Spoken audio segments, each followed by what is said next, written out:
उस मनुख विच पशु विच क्या फर्क है? पशु और मानुख में चार बातें सेम बराबर है। निंद्रा, पहली नींद, दूसरा भोजन, तीसरा भोग ते चौथा भय, डर। निंद्रा, भोजन, भोग, भय, ये पश पुरख समान। पशु और मानुख में चार बातें बराबर। नींद मनुख ने भी की, बड़े सुंदर घर बना लिए, सुंदर कमरे, बढ़िया फर्नीचर भी आ गए, आराम गद्दियां ते सुता है। पशु बेचारा बाहर ही किले नाल बंधा सौ गया। पर जब नींद आई, मनुख को नहीं पता मैं गद्दों पे सोया नरम, पशु को नहीं पता मैं किले के साथ बद्दा हूं सोया। नींद में दोनों बराबर। भोजन, जिस वेले भोजन किया मनुख ने, थाली में खाया, बड़े बड़े बढ़िया पदार्थ बना के, पर पशु ने घास खा के पेट भर लिया। सदगुरु वाणी में कहते हैं उस इंसान से, उस मनुख से पशु चंगा है। मनुख ने 36 पदार्थ खा के नाम नहीं जपिया, पर पशु ने घास खा के भी दूध दे देता। प्यार न जपो श्री।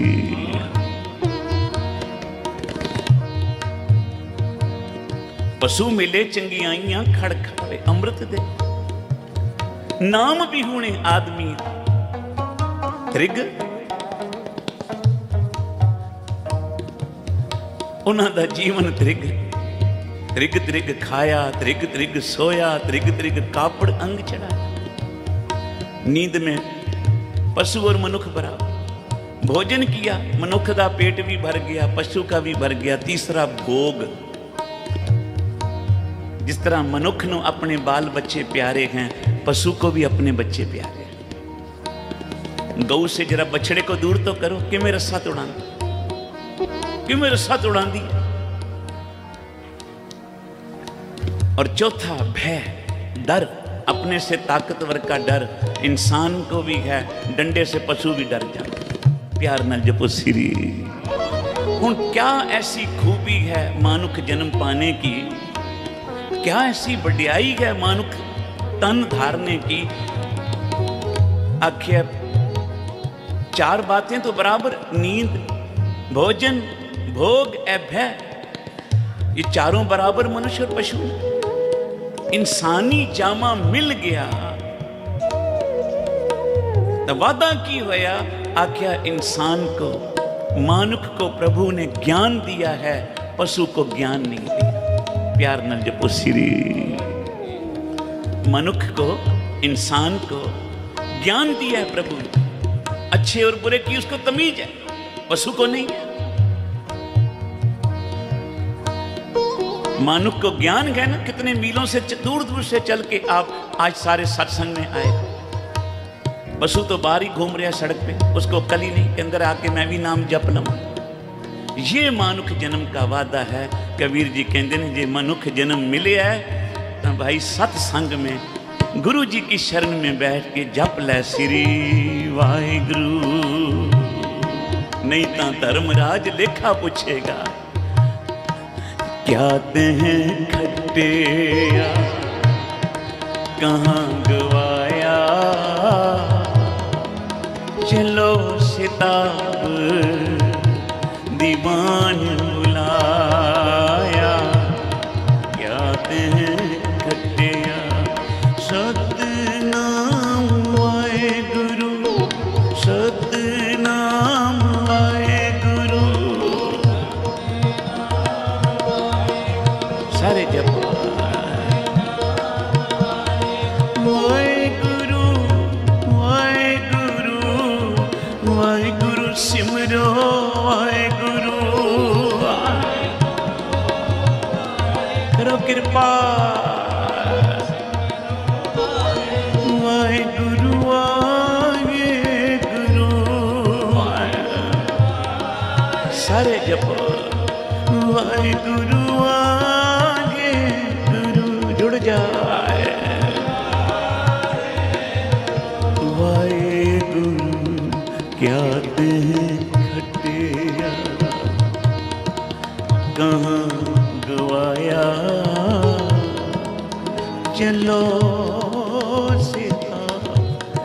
बान बुलाया।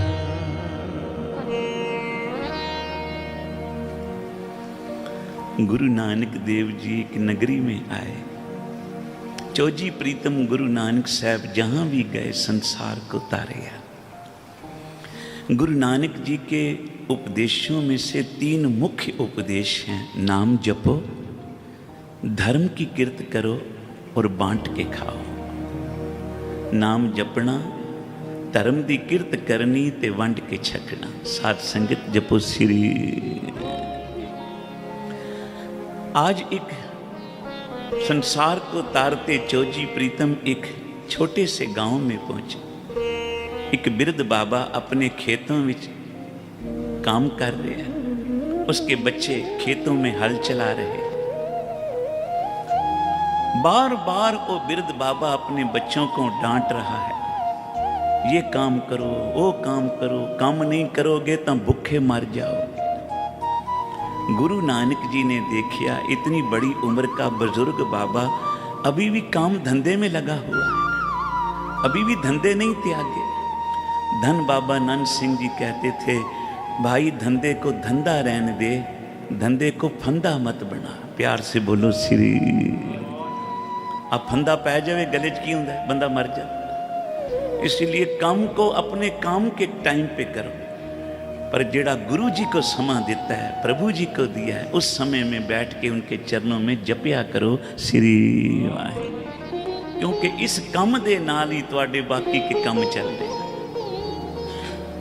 गाड़ी कितनी भी बढ़िया हो, पर जे विच पेट्रोल ना होवे तो खड़ी हो जाती है। इसी तरह कितने भी काम धंधे क्यों ना होवे, जे उसमें प्रभु का सिमरन, माता पिता की आशीर्वाद, अपने संतों की, गुरु जी की कृपा नहीं होगी तो वो काम कभी भी आगे नहीं बढ़ सकेंगे। प्यार से बोलो श्री। सब्जी कितनी भी बढ़िया बनाई हो घर में, पर जे उसमें नमक ही ना हो, स्वाद नहीं रहता ना। इसी तरह जीवन में सत्संग ना हो गुरु जी का, तो जीवन में स्वाद नहीं रहता। प्यार से बोलो श्री। तो गुरु नानक जी ने उस बिरध बाबे को पास बुलाया। बाबा तेरी वड्डी उम्र, अभी भी तू काम धंधे में, बच्चों में खचित है। एक बारी अपने मुंह से कह दे कि बाबा मुझे मुक्त कर दे, मैं तुझे आज ही मुक्ति दान देता हूं। प्यार न जपो श्री। वो बिरध बाबा कहने लगा, गुरु नानक जी अपनी मुक्ति अपने पास रखो, जे मैं मर गया तो बच्चियां पासों काम कौन लेगा? ये तो बड़े अबोल है, इनको कोई काम करने ही नहीं आता, सारा काम तो मैं इनको समझाता हूं, ये करते हैं। गुरु नानक जी हंस पड़े, कहने लगे इतनी बड़ी उम्र हो गई, अभी भी मोह नहीं गया धंधों का, बच्चों का, परिवार का। चलो तेरी मर्जी, अब जब तू अपने मुंह से कहेगा ना मुक्त कर दो, उस दिन हम आएंगे मुक्त करने। गुरु नानक साहब चले गए। कुछ समय बाद फिर उस गांव में आए। उस बिरध बाबे के बच्चों ने पहचान लिया, ये तो वही गुरु नानक जी हैं जिन्होंने हमारे पिताजी को कहा था मुक्ति मांग लो तो दे दें। अपने घर ले गए बच्चे, गुरु नानक जी की बहुत सेवा की। धन गुरु नानक जी पूछने लगे, बच्चियों तुम्हारा बाबा किधर है, तुम्हारा पिता किधर है? बोला जी कुछ साल हो गए मर गए। अच्छा। धन गुरु नानक साहब ने नेत्र बंद किए, बोला उसकी आत्मा इसी घर में ही होगी किसी रूप में, क्योंकि जहां अंत समय जहां का मोह हो ना, परमात्मा वहीं जन्म देते हैं। प्यार न जपो श्री। तो क्या देखिया, उसी घर में वो बैल बन के खड़ा हुआ। धन गुरु नानक जी ने कहा, मर्दानिया वो जो बैल खड़ा है ना, वो बिरध बाबा था पिछले जन्म में, इन्हीं का बाबा था, पर उसका मोह था इसी परिवार में, इस घर में फिर इस बलद के बैल के रूप में आ गया। जा इसके कान में सतकरतार बोल, इसको पिछले जन्म का ज्ञान होगा, और कहना गुरु नानक जी आए हैं, आज मुक्ति चाहते हो तो दे दें। जाके मर्दाने ने उसके कान में जब सतकरतार सतकरतार कहा और कहा, बाबा गुरु नानक जी आए हैं, आज भी मुक्ति मांग ले तो मिल जाएगी। वो सिर हिला के बोला मुझे मुक्ति नहीं चाहिए, जे मैं मर गया 500 रुपए का मंडी में से खरीद के लाए हैं मुझे मेरे बच्चे, 500 का दे, ये नुकसान हो जाएगा बच्चों, 500 का नया बैल लाना पड़ेगा, मुझे मुक्ति नहीं चाहिए। प्यार से बोलो श्री धन गुरु नानक जी हंसे चले गए। फिर एक दिन वहीं गांव से निकल रहे थे तो क्या देखा, बाबे के घर के बाहर एक कुत्ता बैठा है। गुरु नानक जी ने कहा, मर्दानिया आज जो कुत्ता बैठा है ना, जून कुत्ते की, ये पिछले जन्म में बाबे की आत्मा थी। बाबे का जन्म, इसके वृद्ध बाबे का इस आत्मा इस कुत्ते के रूप में जन्म आई है। जा इसको अभी भी सत करतार बोलेगा, इसको पिछले जन्म का ज्ञान हो जाएगा। कहना गुरु नानक जी आए हैं, अभी मुक्ति चाहते हो? मर्दाने ने उसी तरह कीता, भौंक के बोला मुझे मुक्ति नहीं चाहिए, मेरे बच्चे बड़े अनभोल हैं, रात को आते हैं गहरी नींद में सो जाते हैं, पता नहीं कौन चोर चक्के आ जाएं मेरे घर को लुट ना लें, इसलिए बच्चों की रखवाली के लिए मैं यहाँ बैठा हूँ। अभी भी कुत्ते की जून में बैठा है पर मुक्त नहीं होना चाहता। प्यार से बोलो श्री। कहने लगा अपनी मुक्ति अपने पास रखो। गुरु नानक जी हंस के चले गए। जब ये फिर जूनी पाई तो अगले जन्म में सर्प बन के, सांप बन के इसी घर में आ गए, क्योंकि जहां धन दबिया होवे अंत वेले ये ख्याल माया की तरफ, धन की तरफ जाएगा। गुरु ग्रंथ साहब जी कहते हैं अगला जन्म सर्प जूनी का मिलता है। प्यार नल बोलो श्री। आज घर के आदमी खेतों पे गए थे, घर की माइयां बीबियां घर के काम में व्यस्त थी। एक बालक छोटा जिसको पालने में डाला था झूल रहा था, सब अपने काम में रुझे थे, बालक रो रहा था। तो ये सर्प की जूनी में था, देखा मेरा पोता रो रहा, खुड विचों निकलिया, रस्सी से लटक के नीचे उतरने लगा, मैं बच्चे को चुप कराऊं, पर ये नहीं देखा मेरी जून सर्प की जून है। घर वालियां ने देख लिया, डंडे मार मार के वहीं खत्म कर दिया, मर गया। फिर अगला जन्म पाया। गुरु नानक जी जा रहे थे तो क्या देखा, नाली में एक कीड़ा पड़ा हुआ है, विष्ठा का कीड़ा, गंदगी का कीड़ा। मर्दानिया इस कीड़े को बाहर निकाल ढक्के से। मर्दानी ने बाहर निकालिया। बाबा इस कीड़े से क्या काम तेरा? बोला यह कीड़ा वही है जिसको कहते थे मुक्ति पाले बाबा, बैल की जून पाई, कुत्ते की, सर्प की, अब कीड़े की जून में आ गए। जो नाम नहीं जपते, अपने गुरु जी का वचन नहीं मानते, इसी तरह जूनियों में पटकते। गुरु नानक जी ने उसको अपनी तली हाथ की हथेली पे रखा, ऊपर पानी डाला और फिर आवाज दी, क्यों बाबा अभी भी मोह माया में फंस के, मोह माया के कीचड़ में फंस के और त्रिगढ़ जूनियां पानियां के मुक्ति चाहते हो? वो कीड़ा किड़किड़ाया। गुरु नानक का दर्शन, आवाज सुन के पिछले जन्म का ज्ञान होया। कहने लगा मैंने बड़े दुख पाए मोह के में, इसलिए अब मुझे मुक्ति दियो। साहब कहते हैं गुर मंत्र हीन जो प्राणी दृघंत जन्म विष्ट ने, कूकरै सूकरै गर्दबै काख ने तुलख ने सर्प ने,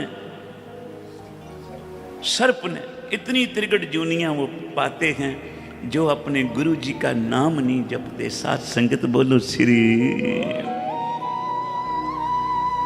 तो किड़किड़ा के बोलिया अब मुझे मुक्त कर दो, मैं बड़े दुख पाए, जूनियां बिच भटक भटक के मरिया जमिया, जमिया फिर मरिया, फिर मरिया फिर जमिया, जम जम मरे मरे फिर जमे, बहुत सजाए पया देश लम्बे। रो के जिस वेले बोलिया तां दयालु चौजी प्रीतम गुरु नानक जी ने जल दा छट्टा दिता ते आख्या सतनाम श्री वाहिगुरु। कीड़े का शरीर त्याग के उस बिरध बाबे की दिव्य आत्मा गुरु नानक जी के सन्मुख आ खड़ी। धन गुरु नानक जी बोले, जा वैकुंठ को, कोई तेरा रास्ता नहीं रोकेगा। धर्म राय दर कागद फाड़े, जन नानक लेखा समझा। इसलिए जीवन में पूरे सतगुरु की जरूरत होती है, जो हमें सच का मार्ग दिखलाते हैं। सारा ही बिरध बाबे का परिवार और सारे ही गांव निवासी इकट्ठे हुए गुरु नानक जी की शरण में गिर के बोले, बाबा नानक, हमारे पे ये दिन ना आए, हमें कोई सत्य का मार्ग बताओ। गुरु नानक जी बोले, अमृत वेले उठो, स्नान करो, प्रभु की भक्ति करो, अपने जीवन को पवित्र रखो, गुरु उपदेशों का पालन करो, सदा गुरु जी की संगत करोगे, पार होवोगे संसार सागर से, अकेले नहीं कुटुंब सहित साथ संगत। बोलो श्री। गुरु नानक के उपदेशों का पालन करिए ਤਾਂ ਇਹ ਮਨੁੱਖ ਜਨਮ ਸਫਲ। ਸਹਿਬਾਣੀ ਵਿੱਚ ਕਹਿੰਦੇ ਨੇ, ਸਾਸ ਸਾਸ ਸਿਮਰੋ ਗੋਬਿੰਦ, मन अंतर की उतरे चिंत। श्वास श्वास उस मालिक की कर भगती, तेरियां सारियां चिंता दूर होएंगी। श्वासां दी माला नाल सिमरा मैं तेरा नाम। आओ 5 मिनट बाकी शब्द ये गा के समाप्ति है।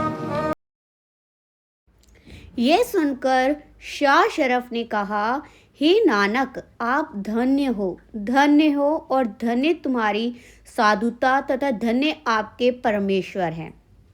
साधना इसे ही कहते हैं जैसे आपके भीतर देखी गई है, और गुरु पदवी भी आपके लिए ही बनी है। जोहद में फरीद का जैसे नाम है तथा पीरी मोहन दीन चिश्ती का अधिकार है तथा पातशाही रसातल पनाह का मानी जाती है, तथा त्याग उमर खिताब का हिस्सा है और त्याग कबीर जी जैसा है।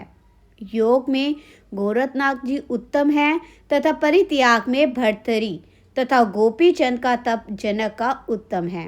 संन्यास में देवदत्त प्रथम है, ब्रह्मचर्य लक्ष्मण पर है, शक्ति श्री हनुमान पर है, युद्ध रावण पर है, वियोग का अनुभव भगवान राम पर है, हठ ध्रुव पर ही माना जाता है। सत्य सीता जी का अधिकार है और गृहस्थ में बाबा आदम सर्वोपरि माने जाते हैं। जब इतनी प्रशंसा की तो फिर शाह शरफ विरागे से भर गया और फिर शब्द उसने उच्चारण किया। राग धनासरी महला पहला चकड़ी। नित पूछो पंडित जोशी, पिया कभू मिलावा होसी, मिल दर्द विछोड़ा खोईसी, तप रहियस माए जुबले, में कंत न देखिया नैन परे रहाओ, नितकाग उडावो बन रहो, निस्तारे गिनती ना सबो, जब लवे बबीहा तिव लवहो, मैं पिया बिन पल न बिहावे, जो जल बिन मील तड़फावे, जो बिछड़ी कुंजी कुरलावे, शेख शरफ ना थियो उतावला, एक चोट ना थीसन चावला, क्या दर्शना पूला बावला। उत्तर श्री गुरु नानक देव जी का राग तनासरी चकड़ी में, कर सहज सिंगार बनाइए, कर करणी काजल पाइए, मन मारन मांग पराइए, हो कंत मिलावा होसी, पूछो पंडित सियाणा जोईसी, सर दर्द विछोड़ा खोईसी, रहाओ सो मिलिया तप्त बुझाईसी, देख दर्शन नैन अगाइए, सो महली सद बुलाइए, जा पाड़ा ता गल लाइए, क्यों काग उडावो बन रहो, क्यों तारे गिनती दुख सहो, पी बूंद पपीह चुप रहो, जो विछड़ियाँ होए गम दहो, कहे नानक तूसन बावला, शाह शरफ ना थी उतावला, क्यों दवा देवो चावला, कहे पुला फिरे उतावला। जब श्री गुरु नानक देव जी ने इस प्रकार प्रश्नोत्तर कहे तब शाह को संतोष हुआ और गुरु नानक देव जी के चरणों पर गिर पड़ा तथा आज्ञा लेकर वहां से चलता बना। अब शाह शरफ हाजियों के समाज में गया। तब उन्होंने पूछा, कहो शाह जी, वह नवागत साधु कैसा है? अब यह बात होने ही वाली थी कि तो उसी समय श्री गुरु नानक देव जी भी उन हाजियों के समाज में आ गए। हाजी सोचने लगे कि ये संत हिंदू अथवा मुसलमान है। एक ने कहा, आप हिंदू हैं या मोमन? गुरु नानक देव जी ने कहा, हम परमेश्वर के साधु हैं। हाजी कहने लगे, ये मार्ग हिंदू के लिए नहीं है। हिंदू तो द्वारका तक रहते हैं तथा आगे मुस्लिम देश है। अब द्वारका नगर भी आ गया है। कुछ काल यहाँ विश्राम करके आगे चले। तो हाजी लोगों ने कहा, आप तो हिंदू साधु हैं, अब आगे कहाँ जा रहे हो? आगे जाओगे तो हिंदू होने के नाते मारे जाओगे। यदि कोई मुसलमान हिंदू को आगे ले जाए तो वह भी बेइज्जत होता है। गुरु नानक देव जी ने कहा, जब वह स्थान आएगा तब हम अपनी रक्षा स्वयं कर लेंगे, आप चिंता ना करो। अब उन हाजियों ने कहा, भाई तू हमारे साथ ना चल। यह सुनकर गुरु नानक देव जी वहाँ बैठ गए तथा मर्दानी को कहने लगे, ही मर्दाना, इन लोगों को जाने दो। यदि तुम्हारी प्राप्त में हज होगा और हमने वहाँ जाना होगा तो फिर कौन रोक सकता है? हे मर्दाना, यदि मेहर मोहब्बत और खिदमत करते जाया जाए तब असली हज का पुराण, और जहाँ मजाक, रंज और द्वेष करते जाया जाए तो हाजी कहलाना ठीक नहीं है। उन हाजी ने पूछा, हे संत जी, हाजी कैसे बनते हैं और मेहर भी कैसे होती है? असल में भी बताओ, जिसने सच्चा हज होता है। तब श्री गुरु नानक देव जी ने हजनामा लिखा। हाजरा को मेहर है, गैर हाजरों को कहर है। ईमान दोसत है, बेमान काफर है। गुमान लानत है, बस गैबत का मुंह काला। दियानत दार सुरख रोई, बेदियानत सियाह गोई है। अकृतगन जरद रोई है, दरोग दोजक है। सच बहसत है, हिरसी फराउन है। बेरसी ओलिया है, इलम हलीमी है। तवज्जा बुलंदी है, फ़कर सबूरी है। न सबूरी अकरू है, जोर जुल्म है। बेजोर पाक है, दुआ दौलत है। बद दुआ कहर है, इंसाफ साफ है। चोरी लालच है, करामात कुदरत है। राह पीरा है, बेराग बेपीरा है। दर्द वन दरवंश है, बेदर्द कसाई है। रोज बख्श रहीम है, देग तेग मर्दा है। अदल पातशाह है। इतनी बातें जो भाल भाल कर जाने और जो जनावे तो नानक दानश मंद कहावे। जब इतना हजनामा श्री गुरु नानक देव जी ने कहा तब सभी हाजी अचंभे में आ गए। उन्होंने कहा, ही नानक जी, हम तो खुदाइयों से डरते हैं क्योंकि बेइज्जती है, खोज करने वाले नहीं हैं। हमने तो मुसलमानी आसान जानी थी, परंतु इस पर चलना अत्यंत मुश्किल है। फिर बाबा जी ने बैठकर कहा, है मर्दाना, अब इनको जाने दो। इतने वे हाजी चले गए तब मर्दाने को आज्ञा हुई, हे मर्दाना, शब्द का आलाप कर। जिस समय तेरा गीत समाप्त होगा तब तुम मक्का शरीफ में पहुंच जाओगे। वह सुनकर मर्दाना आलाप करने लगा। शब्द सुनकर वन के पशु, शेर, गीदड़ आदि इकट्ठे हो गए। अब मर्दाना भयभीत हो गया और कहने लगा, अब तक वन में क्या बैठे रहे? हमें अभी कोई वन का पशु मार कर खा जाएगा तो हम क्या करेंगे? गुरु नानक देव जी ने कहा, यदि तुम्हें कोई खाएगा तो हम संसार की रक्षा कैसे कर सकेंगे? हम तो तुम्हारी सदैव रक्षा करते आ रहे हैं, परंतु तुम्हें हम पर विश्वास नहीं हुआ। तब मर्दानी ने प्रार्थना में कहा, हे गुरु नानक देव जी, हमें आप पर पूर्ण विश्वास है। यदि विश्वास ना होता तो आपके साथ ही क्यों चलते? इतना कहकर मर्दाना फिर शब्द गाने लगा। जब गाते गाते तृतीय पहर हो गया तब मर्दानी ने शब्द का भोग डाला और अरदास की। गुरु नानक देव जी ने फरमाया था कि शब्द का भोग पड़ने पर मक्का शरीफ में पहुंच जाएंगी। तब गुरु नानक देव जी ने कहा, भाई मर्दाना, उठकर देख, वह मक्का नजर आ रहा है। जब मर्दाने ने पश्चिम की ओर देखा तो मक्के के मीनार और बुर्ज नजर आने लगे।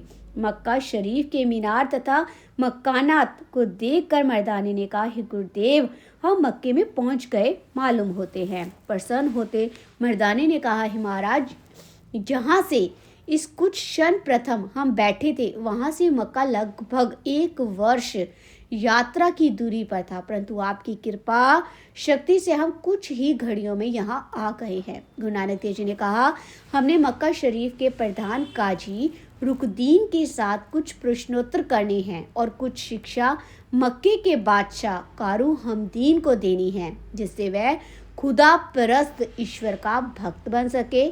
सुना है कि वह बहुत ही नीच है, उसका बंदी जीवित नहीं रह सकता।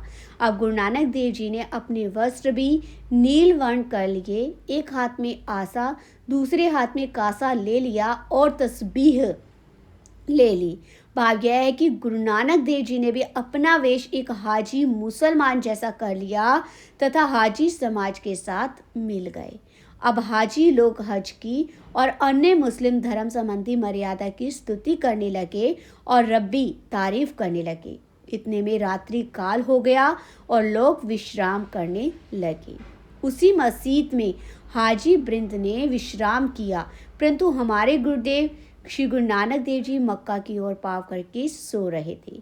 जब एक पहर रात्रि शेष रही तो मस्जिद का झाड़ू देने वाला मुल्ला जीवन सफाई करने को आया।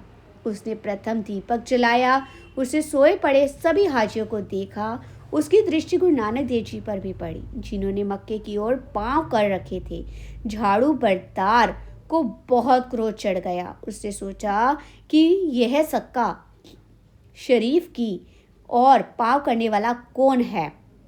उसने लात प्रहार करके गुरु नानक देव जी को कड़क कर कहा, अरे खुदा के जीव, तू मुसलमान है या कोई काफर हिंदू है? तुम्हें इतना भी इल्म नहीं कि परमात्मा की ओर पाव करके सो रहा है।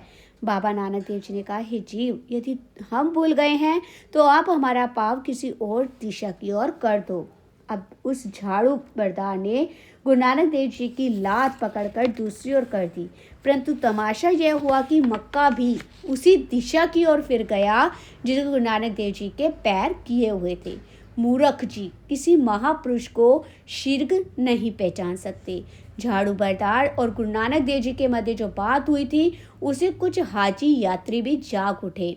मक्का फिराने के तमाशे को अचंभित होकर वह लोग देखने लगे। उस झाड़ू बरदार ने अब गुरु नानक देव जी को मारने की नियत की और आगे बढ़ा। फिर गुरु नानक देव जी की लात मारकर अपमान से दूसरी तरफ कर दी।